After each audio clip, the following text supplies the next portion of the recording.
جی درهبات چیزی سنگت جست کنگن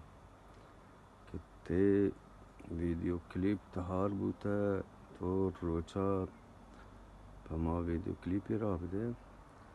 مرچی بمشه 5-6 روز گوسته بله هنگر اما 5-6 روز پیشگن شما گنده گید که منی سکلی مدام ایرن برپانه گنده سره ये हमें लोग दिए में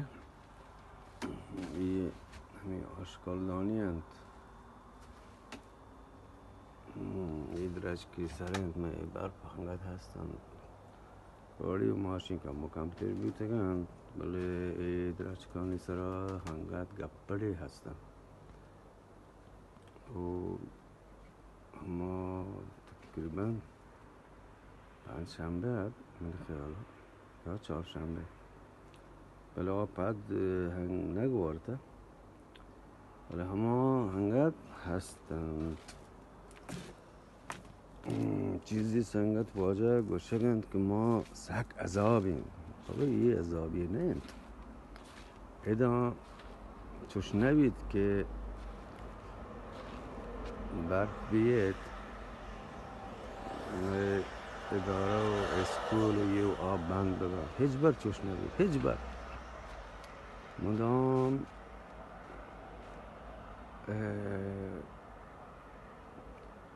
نورمالند برف ببید ای درو و تی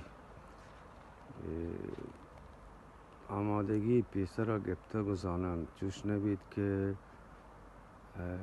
بالی گرابی بالی پتی محتل ببید بند ببید نه ها جرمنی این گرانگر بلکه که دی چوشین چیزی بی بله یہ اسکاندیناوی ملک یہ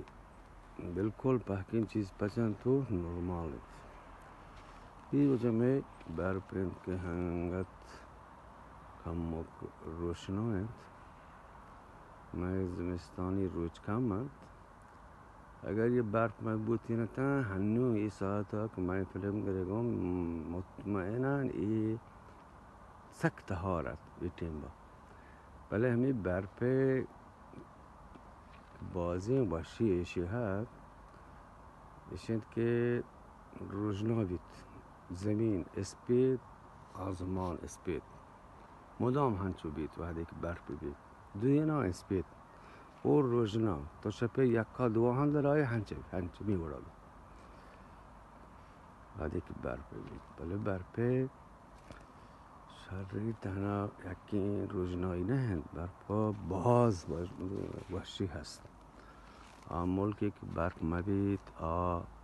عذاب بید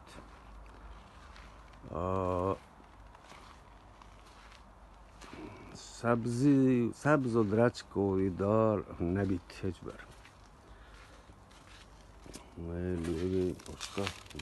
من رفتن یه میں لوگی پوشتن پوشتی نیمگل درچ کو دار کلاتی ها جانه آیان بله برپا شرین برکت ها شرین اثری بید گرماگا و سبز و درچ کو نیچرا زندگ باتید گندگ باتید